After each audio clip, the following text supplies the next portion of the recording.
Hello friends, welcome back to my channel. आज मैं लेकर आई बहुत ही सिंपल पुलाव की रेसिपी। तो इसका नाम है मटर पनीर पुलाव। तो आज हम इसे पैन में बनाएंगे, वो भी एकदम खिला खिला। तो चलिए अब बनाना शुरू कर देते हैं। तो मटर पनीर पुलाव बनाने के लिए सबसे पहले यहाँ पे मैंने एक पैन लिया है। पैन को अच्छे से गर्म कर लेते हैं मीडियम फ्लेम पे। जैसे ही पैन थोड़ा सा गर्म हो जाता है तो इसमें हम डाल देते हैं 2 चम्मच घी। आप चाहे तो तेल का भी इस्तेमाल कर सकते हैं और घी को हम अच्छे से स्प्रेड कर देते हैं। तो ये देखिए यहाँ पे इस तरीके से मैंने पैन को घी से अच्छे से ग्रीस कर लिया है। अब इसमें हम डाल देते हैं पनीर। तो ये देखिए यहाँ पे मैंने डायमंड शेप में पनीर को अच्छे से कट कर लिया है। तो यहाँ पे मैंने 200 ग्राम पनीर लिया है। आपको जैसे शेप पसंद है आप उस तरीके से भी पनीर को कट कर सकते हैं।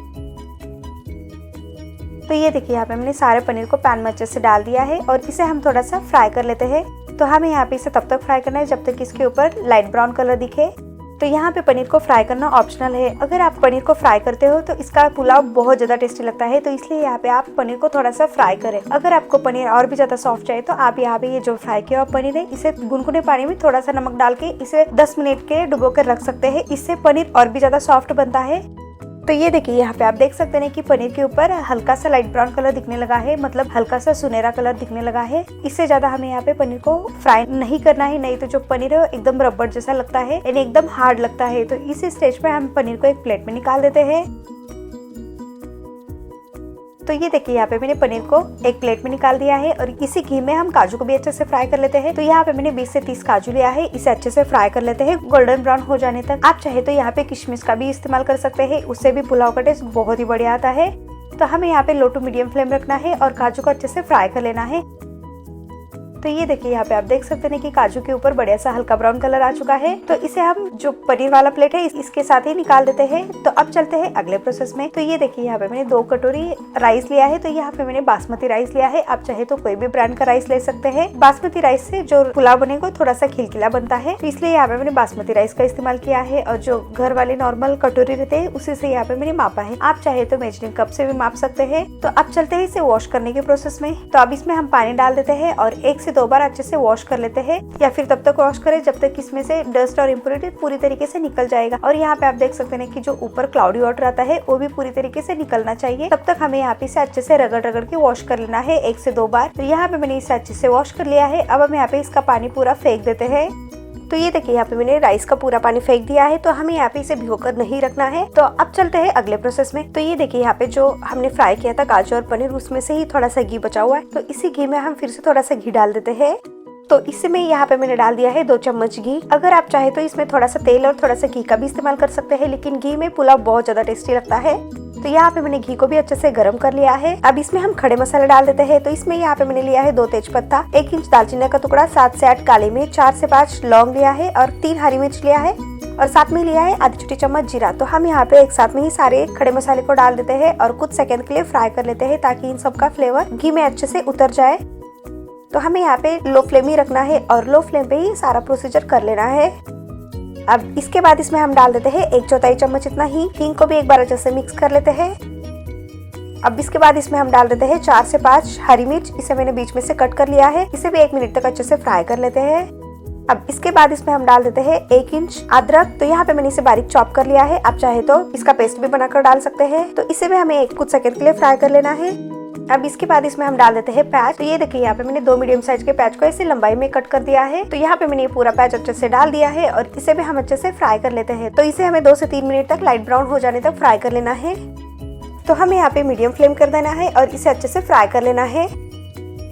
तो ये देखिए यहाँ पे आप देख सकते हैं कि 3 मिनट हो जाने के बाद जो प्याज दिखने में थोड़ा सा लाइट ब्राउन कलर दिखने लगा है। तो इसे हमें इतना ही फ्राई कर लेना है। तो इसके बाद इसमें हम डाल देते हैं मटर। तो ये देखिए यहाँ पे मैंने 1 कप मटर लिया है और यहाँ पे मैंने ये पूरा मटर अच्छे से डाल दिया है और इसे भी हम 1 मिनट तक अच्छे से फ्राई कर लेते हैं। तो यहाँ पे मैंने फ्रेश मटर का इस्तेमाल किया है। आप चाहे तो फ्रोजन मटर का भी इस्तेमाल कर सकते हैं, लेकिन सीजन में फ्रेश मटर बहुत ही टेस्टी मिलता है और बहुत ही सस्ता मिलता है। तो इसलिए यहाँ पे मैंने फ्रेश मटर का इस्तेमाल किया है। तो यहाँ पे मैंने इसे लगातार चलाते हुए 1 से 2 मिनट तक अच्छे से मिक्स कर लिया है। अब इसके बाद इसमें हम डाल देते हैं वॉश किया हुआ राइस। तो यहाँ पे मैंने ये पूरा राइस को भी अच्छे से डाल दिया है। अब हम यहाँ पे इस राइस को अच्छे से मिक्स कर लेते हैं और इसे 1 मिनट तक अच्छे से भून लेते हैं। ऐसा करने से जो राइस बनेगा वो बहुत ज्यादा टेस्टी और बहुत ज्यादा खिला खिला बनता है। और ये साथ में जो तेज पत्ता है इसे मैं यहाँ पे मैं निकाल देती हूँ, ताकि ये मिक्स करने में बहुत ही दिक्कत आ रहा था। तो इसलिए यहाँ पे मैंने दोनों तेज पत्ता को बाहर निकाल दिया है और यहाँ पे मैंने राइस को भी अच्छे से मिक्स कर लिया है। आधी छोटी चम्मच गरम मसाला डाल देते हैं और साथ में ही डाल देते हैं 1 छोटी चम्मच लाल मिर्च पाउडर। इन दोनों से कलर बहुत ही बढ़िया आता है। आप चाहे तो इसे स्किप भी कर सकते हैं और इसे एक बार अच्छे से मिक्स कर लेना है। और यहाँ पे आप देख सकते हैं कि राइस का कलर कितना बढ़िया और कितना टेस्टी दिखने लगा है। तो यहाँ पे मैंने इसे अच्छे से मिक्स कर लिया है। अब इसके बाद इसमें हम डाल देते हैं पानी। तो जिस कटोरी से हमने राइस मापा था उससे ही हमें यहाँ पे पानी को माप लेना है। और हमने यहाँ पे 2 कप राइस लिया था तो उससे यहाँ पे हमें 2 गुना पानी लेना है, मतलब 4 कटोरी पानी डाल देना है। तो ये देखिए यहाँ पे मैंने 4 कप पानी अच्छे से डाल दिया है। अब इसके बाद इसमें हम डाल देते हैं नमक। तो यहाँ पे मैंने 1.5 चम्मच इतना नमक डाल दिया है। आप अपने टेस्ट के अकॉर्डिंग नमक डालें। इसे एक बार अच्छे से मिक्स कर लेते हैं। अब इसके ऊपर हम डाल देते हैं फ्राई किया हुआ काजू और इसी स्टेज पे हम फ्लेम को हाई कर देना है और इसे हाई फ्लेम पे कवर करके 2 से 3 मिनट तक पका लेना है, या फिर इसमें बढ़िया सा उबाल आ जाए तब तक इसे पका लेना है। जैसे ही यहाँ पे 3 मिनट हो जाता है तो यहाँ पे मैंने पैन का ढक्कन निकाल दिया है और ये लीजिए यहाँ पे आप देख सकते हैं ना कि इसमें बढ़िया सा उबाल आ चुका है। तो इस स्टेज पे हम यहाँ पे इसे एक बार अच्छे से मिक्स कर लेते हैं और हमें यहाँ पे फ्लेम को मीडियम कर देना है। तो ये देखिए यहाँ पे आप देख सकते हैं कि जो राइस है वो 30 to 40% कुक हो चुका है। तो इसे एकदम हल्के हाथों से मिक्स कर लेना है, नहीं तो जो चावल है वो टूट सकते हैं। तो इस बात का हमें यहाँ पे याद रखना है। और यहाँ पे मिक्स करने के बाद इसे हम यहाँ पे 70 to 80% कवर कर लेना है, मतलब इस तरीके से हमें यहाँ पे आधा कवर कर लेना है और फ्लेम को मीडियम कर देना है। और इसे हमें 7 से 8 मिनट तक अच्छे से पका लेना है, या फिर थोड़ा सा पानी खत्म हो जाए तब तक हमें यहाँ पे इसे पका लेना है। तो ये देखिए यहाँ पे 7 मिनट हो चुका है। तो हम यहाँ पे पैन का ढक्कन निकाल देते हैं। यहाँ पे आप देख सकते हैं कि जो राइस है दिखने में कितना परफेक्टली दिखने लगा है। तो इस स्टेज पे हम पानी का लेवल चेक कर लेते हैं। तो यहाँ पे मैंने एक नाइफ लिया है। अब इसकी सहायता से हम पानी चेक कर लेते हैं। तो ये देखिए यहाँ पे आप देख सकते हैं ना कि जो नाइफ है उसमें जो एंड पार्ट है इसमें थोड़ा सा ही पानी दिख रहा है। तो इसका मतलब यहाँ पे हमें और भी इसे थोड़ा सा पकाने की जरूरत है। अब इसमें हम डाल देते हैं फ्राई किया हुआ पनीर। अगर आपको पनीर और भी ज्यादा सॉफ्ट चाहिए तो आप यहाँ पे जब हम राइस डालते हैं ना उसी वक्त आप यहाँ पे डाल सकते हैं। लेकिन तो यहाँ पे मैंने पनीर को ज्यादा सॉफ्ट नहीं बनाया, इसलिए यहाँ पे मैंने पनीर को अभी डाल दिया है। तो हल्के हाथों से इसे एक बार अच्छे से मिक्स कर लेना है। ऐसा मिक्स करने से जो पनीर है वो एकदम सॉफ्ट बनता है और दिखने में भी बहुत ज्यादा टेस्टी दिखता है। तो यहाँ पे आप देख सकते हैं कि मैंने यहाँ पे इसे हल्के हाथों से मिक्स कर लिया है। अब हम यहाँ पे फ्लेम को लो कर देना है और इसे ढक के 5 मिनट तक अच्छे से पका लेना है। और यहाँ पे 5 मिनट हो जाने के बाद मैंने पैन का ढक्कन निकाल दिया है। और यहाँ पे आप देख सकते हैं ना कि मटर पनीर पुलाव दिखने में कितना टेस्टी और कितना बढ़िया दिखने लगा है और एकदम राइस भी खिला खिला और एकदम परफेक्टली कुक दिखने लगा है। तो इस तरीके से यहाँ पे हमारे टेस्टी मटर पनीर पुलाव एकदम सही तरीके से और एकदम कम सामान में बनके तैयार है। तो यहाँ पे आप देख सकते हैं कि जो राइस है एकदम परफेक्टली खिला खिला दिखने लगा है।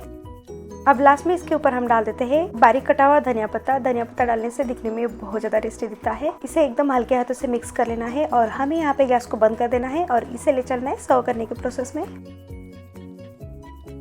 सर्व करने के लिए यहाँ पे मैंने एक सर्विंग प्लेट लिया है। अब इस प्लेट में हम डाल देते हैं टेस्टी मटर पनीर पुलाव। तो ये देखिए यहाँ पे आप देख सकते हैं कि जो मटर पनीर पुलाव है दिखने में एकदम खिला खिला और एकदम टेस्टी दिखने लगा है और ये बहुत कम सामान से भी बन के तैयार है।